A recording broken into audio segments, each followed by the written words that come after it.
Okay, the next thing in hemostasis is formation of clot. How this clot form? There are two major pathway. Number one is intrinsic, and number two is extrinsic. How this intrinsic pathway initiate? Important thing, due to damaged endothelium, damaged collagen and platelet plug.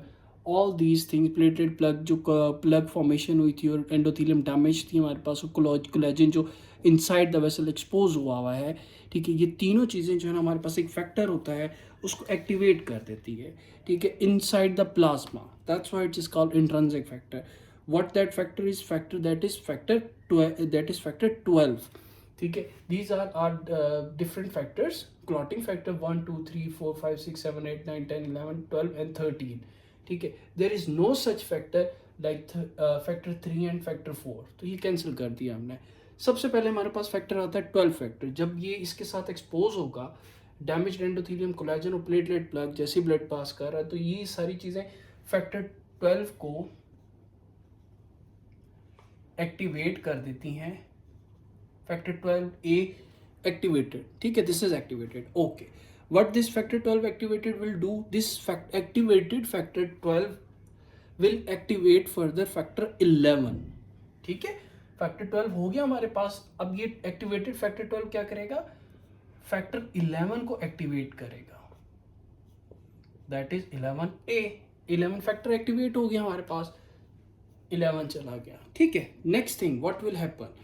तो जो हमारे पास factor 11 है, ये फिर हमारे पास factor 9 को activate करता है. किसको एक्टिवेट करता है? फैक्टर 9 को.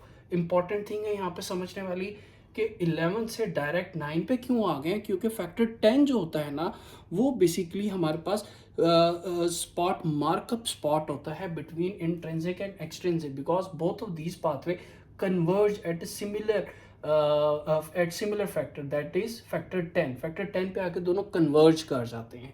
ठीक है, तो हम पहले देखते हैं कि फैक्टर एक्टिवेटेड फैक्टर 11 ने क्या किया. इसने फैक्टर 9 को एक्टिवेट करेगा. ये फैक्टर 9 एक्टिवेट हो जाएगा हमारे पास. ठीक है, अच्छा, फैक्टर 9 ने आगे क्या करना है? Factor 9 will activate our factor 10. Okay, factor 9 will activate factor 10, but 9 itself, activated 9 itself cannot activate factor 10. It needs 3 different things. ठीक है, we will see what are those things and we will discuss in detail. ठीक है, अभी क्या हुआ कि factor 9 ने हमारे पास फैक्टर 10 को एक्टिवेट करना है. ठीक है, 10 इज अ कन्वर्जेंट पॉइंट. ठीक है ना, सिमिलर पॉइंट जहाँ पे एक्सट्रिंसिक इंट्रिंसिक आके मिक्स होते हैं, दोनों कन्वर्ज करते हैं. तो उसको मैं यहाँ पे ले लेता हूँ फैक्टर 10 को. ठीक है, इस पे आके दोनों कन्वर्ज करेंगे. ठीक है, तो इस 9 फैक्टर 9 ने क्या करना है? फैक्टर 10 को लाइक दिस, फैक्टर 10 को एक्टिवेट करेगा. ये फैक्टर 10 हमारे पास एक्टिवेट हो गया, लेकिन इटसेल्फ 9 जो है 10 को एक्टिवेट नहीं करता. 9 एक्टिवेटेड 9 फैक्टर को डिफरेंट 3 थिंग्स रिक्वायर्ड होती हैं. What are those 3 things? उसमें सबसे पहले हमारे पास विटामिन के आता है, then calcium, and then the third thing is factor 8. What is factor 8? So activated 9 required what? Vitamin K,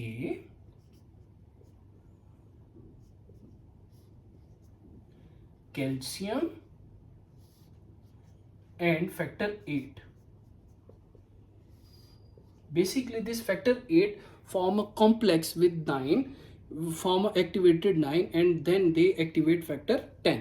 ठीक है, कॉम्प्लेक्स क्या बनता है हमारे पास? बेसिकली ये 9 एक्टिवेटेड है, 8 ये कॉम्प्लेक्स हो गया. ठीक है ना, विटामिन के और कैल्शियम हमारे पास 9 एक्टिवेटेड 9 को एक्टिवेट करते और हेल्प कराते हैं 10 की एक्टिवेशन में. इसीलिए 9 इज विटामिन के डिपेंडेंट. ठीक है, चल विटामिन के और कैल्शियम का क्या काम है, क्या रोल है? ठीक है, बेसिकली विटामिन के कार्बोक्सिल ग्रुप ऐड करता है और कैल्शियम उसको न्यूट्रलाइज करता है. I will explain this point at the end of this video. तो प्लीज़ मेरे साथ रहिएगा ताकि आप उस चीज़ को समझ सकें, क्योंकि इसके ऊपर क्वेश्चंस आते हैं. चल, अभी तक हमारे पास हमने कौन कौन से फैक्टर देख लिए, उसको हम कैंसिल कर देते हैं. फैक्टर 9 हो गया, ठीक है, फैक्टर 8 भी हो गया. चल, फैक्टर 10 एक्टिवेट हो गया हमारे पास, लेकिन फैक्टर 10 को एक और फैक्टर एक्टिवेट करता है विच इज फैक्टर 7, ठीक है ना. This factor 7 is involve in extrinsic pathway. Okay, how this factor 7 activated we will see later, a little bit later. ठीक है, तो हमारे पास जो फैक्टर 8 भी चला गया, 9 भी चला गया, 11 भी, 12 भी, 10 अभी रहता है. ठीक है, अब आ जाते हैं हम अपने एक्सट्रिंसिक पाथवे को, क्योंकि एक्सट्रिंसिक ने और इंट्रिंसिक ने बीच में फिर फैक्टर 8 10 पे आगे कन्वर्ज कर जाना है. फैक्टर 7 जो है ना, बेसिकली वो थोड़ा सा ना जिसको कहते हैं कि एक्स्ट्रा क्या नाम है, स्पेशलिटी ले लेता है. ठीक है, वीआईपी बन जाता है. वो कहता है जी मैं जो है ना इस damage collagen, endothelium collagen platelet plug से एक्सपोज होकर एक्टिवेट नहीं होगा, मुझे एक डिफरेंट फैक्टर चाहिए. ठीक है ना, स्पेशल फैक्टर चाहिए जिसको हम टिश्यू फैक्टर कहते हैं. ठीक है, tissue factor outside the tissue, blood vessel के आउटसाइड कोई भी टिश्यू हो, जैसे ही ब्लड प्लाज्मा में आता है वो फैक्टर 7 को एक्टिवेट करता है डायरेक्टली. ठीक है, फैक्टर 7 को एक्टिवेट कर देता है. तो चले हम यहाँ पे अपना एक्सटेंसिक देख लेते हैं. सो सिंपल, टिश्यू फैक्टर आया विच इज थ्रोम्बोप्लास्टिन, या इसको फैक्टर 3 भी कभी कह देते होते हैं. ठीक है, तो ये फैक्टर 7 को क्या करेगा, एक्टिवेट कर देगा. This is 7A, it's activated form. 7 ने क्या करना है, 7 ने क्या करना है, ये मैंने बोला आपको कि एक्सट्रिंसिक और इंट्रिंसिक जो है ना दोनों कन्वर्ज होते हैं फैक्टर 10 पे आके, ऐसे करके. ये 7 क्या करता है फैक्टर, ये फर्दर हमारे फैक्टर 10 को इसने एक्टिवेट करना है. इट्स एक्टिवेटेड फैक्टर जो होगा 7, ये हमारा फैक्टर 10 को एक्टिवेट करेगा. लेकिन सेम थिंग जो फैक्टर 9 के साथ हुई थी, सेम थिंग फैक्टर 7 को रिक्वायर्ड है. 3 डिफरेंट थिंग्स, क्योंकि activated factor 7 alone itself cannot activate factor 10. It requires 3 different things. What are those things? That is vitamin K, calcium and tissue factor. We give vitamin K, we give calcium and tissue factor. These three things help activated factor 7 in activation of factor 10. तो overall extrinsic intrinsic दोनों converge कर गए. ठीक है, factor 10 हमारे पास activate हो गया. Okay, further factor 10 ने क्या करना है, that is very important. Factor 10 जो है हमारे पास हमारे प्रोथ्रोम्बिन को कन्वर्ट करता है थ्रोम्बिन के अंदर. चलो यहाँ पे हम देख लेते हैं, हमारे पास फैक्टर 10 भी गया. ठीक है, और हमारे पास फैक्टर 7 भी चला गया. अब हमारे पास फैक्टर 6, 2, 1 और 5 बचे हैं. ठीक है, अच्छा, अब हमारे पास 10 एक्टिवेट हो गया. इसने क्या करना है, इसने कन्वर्ट करना है प्रोथ्रोम्बिन को थ्रोम्बिन के अंदर. किसमें, किसको, प्रोथ्रोम्बिन को थ्रोम्बिन में. तो मैं इससे लिख देता हूँ ब्लू से ताकि डिफ्रेंशिएट रहे हमें. प्रोथ्रोम्बिन को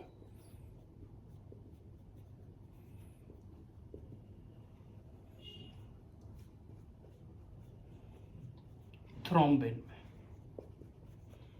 but again this activated factor 10 alone या itself cannot convert this prothrombin into thrombin.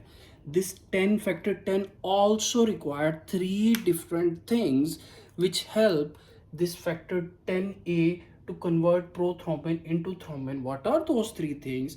Again, those 3 things are vitamin K, calcium and factor 5. Vitamin, we give vitamin K, calcium and factor 5. These 3 things help factor 10, activated 10 to convert prothrombin into thrombin. Okay, we can say this prothrombin is also factor 2. Prothrombin is also factor 2. तो हमारे पास कौन कौन से चले गए. अब factor हमारे पास 5 गया, यहाँ पे आ गया. फैक्टर हमारे पास 2, ये भी चला गया. चलो, next thing is what, next thing हमारे पास जो है ना रिक्वायर्ड होती है, thrombin converts this factor fibrinogen into fibrin. What is fibrinogen? Also fibrinogen is a protein. ठीक है ना, gin is associated with its inactivated form. we know that gin proteins like pepsinogen, like हमारे पास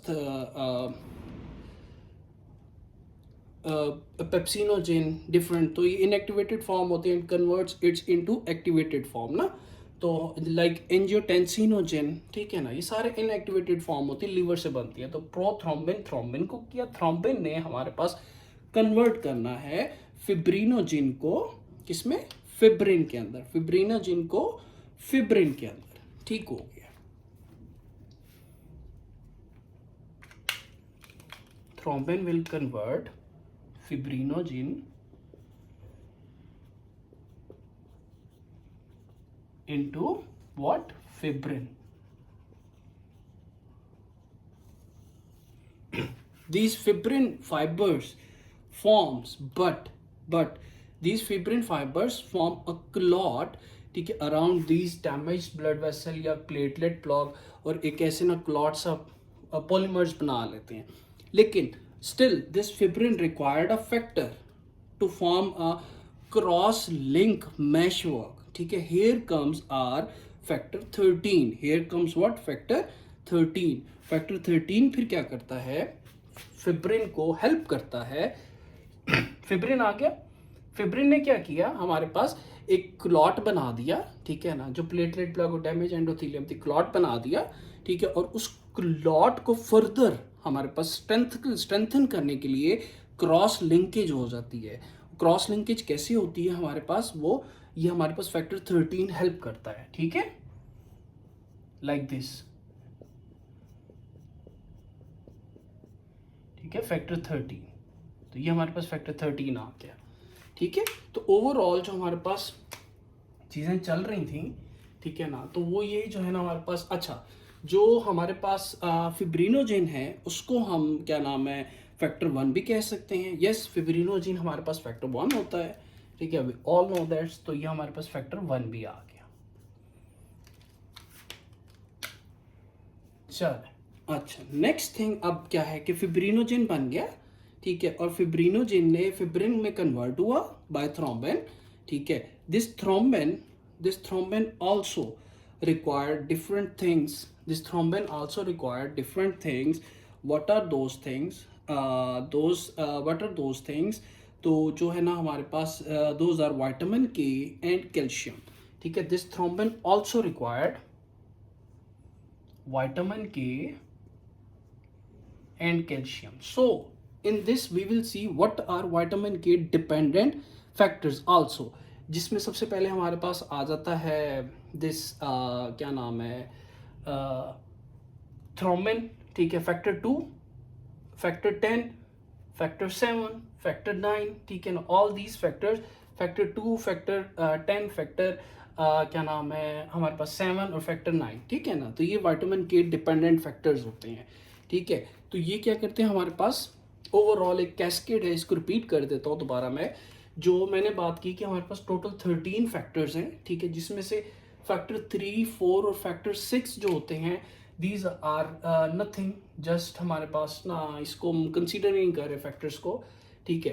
तो सबसे पहले क्या हुआ, इंट्रिंसिक कैस्केड स्टार्ट हुआ, डैमेज्ड एंडोथेलियम थी, कोलेजन थी, प्लेटलेट प्लग ना, उसने फैक्टर 12 को एक्टिवेट किया 12A में, 12A एक्टिवेटेड, 12 ने क्या किया, 11 को एक्टिवेटेड फॉर्म में किया, activated 11 activates factor 9 into its activated form. This factor 9 then activate factor 10, ठीक है। How this factor 9 activate factor 10? It requires 3 things, vitamin K, calcium, factor 8, ठीक हो गया।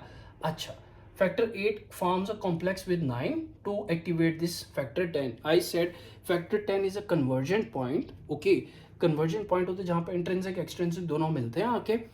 फैक्टर 7 का मैंने कहा कि स्पेशल है, ठीक है, रिक्वायर्ड अ स्पेशल थिंग जिसको हम टिश्यू फैक्टर कहते हैं, ठीक है, तभी ये एक्टिवेट होता है। तो फैक्टर, टिश्यू फैक्टर जैसे ये थ्रोम्बोप्लास्टिन विच इज़ फैक्टर 3, ठीक है, थ्रोम्बोप्लास्टिन क्या करता है हमारे पास, टिश्यू फैक्टर इस फैक्टर 7 को एक्टिवेट करेगा। Activated factor 7 then activates again factor 10, but this activated 7 alone cannot activate factor 10. It required 3 things which are vitamin K, calcium, tissue factor. Okay, now we get our factor 10 activated. What this factor 10 activated will do, it converts prothrombin into thrombin form. Prothrombin is factor 2. This thrombin is also required vitamin K or this prothrombin required vitamin K, calcium to convert into thrombin. Okay thrombin बन गई. Thrombin ने क्या किया, जो inactivated protein पड़ी थी fibrinogen को, ठीक है, उसमें से जिन निकाल के एक्टिवेटेड फॉर्म में बना दी fibrins. These fibrins are the fibres which form a clot. ठीक है, वो क्लॉट बनता है जिससे हमारे पास क्या नाम है, एक प्रॉपर जो है ना जो हमारे पास क्लॉटिंग फॉर्मेशन हो जाती है. But fibrin it self alone can not strengthen the clot. It required factor 13 to form a cross-linked mesh work. This is important point. Okay, now we will come the point जो मैंने कहा था कि vitamin के और calcium के बारे में मैं आपको बताऊंगा कि विटामिन के और कैल्शियम क्यों रिक्वायर्ड होते हैं. ठीक है, ये क्लियर है. आगे चले हम. विटामिन के और जो कैल्शियम है ना, basically there are factors which are vitamin K dependent. We know that what are those factors, we have seen those factors जिसमें हमारे पास फैक्टर 2 है, फैक्टर 9 है, फैक्टर 7 है, फैक्टर 10 है. ठीक है ना.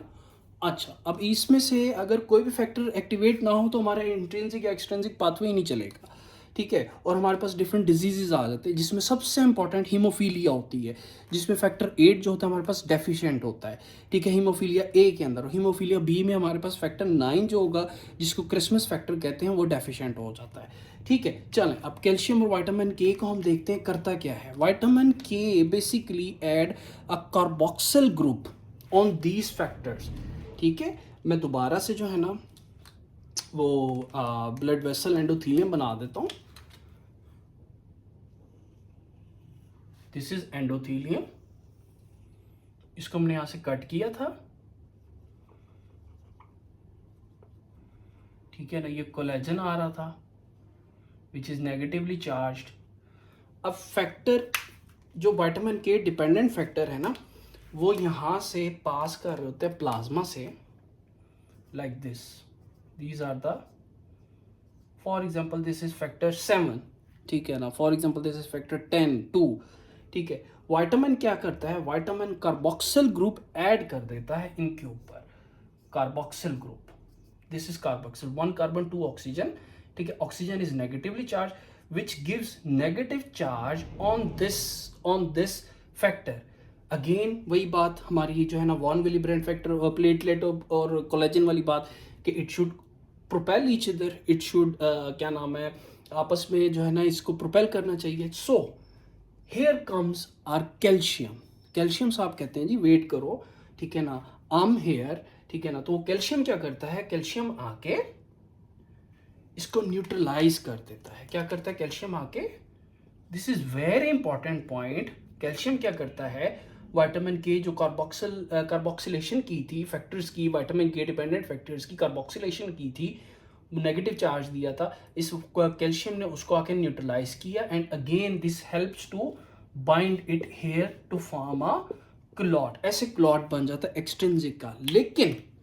लेकिन when we see our blood in our blood bank में हम देखते हैं, जो हमारे पास ब्लड बैग्स होते हैं या फिर हमारे पास जो सीबीसी वाइल्स होती हैं, इसमें तो हमारे पास जो क्या नाम है ब्लड क्लॉट नहीं किया हुआ होता. वाई, उसकी क्या रीज़न हो सकती है.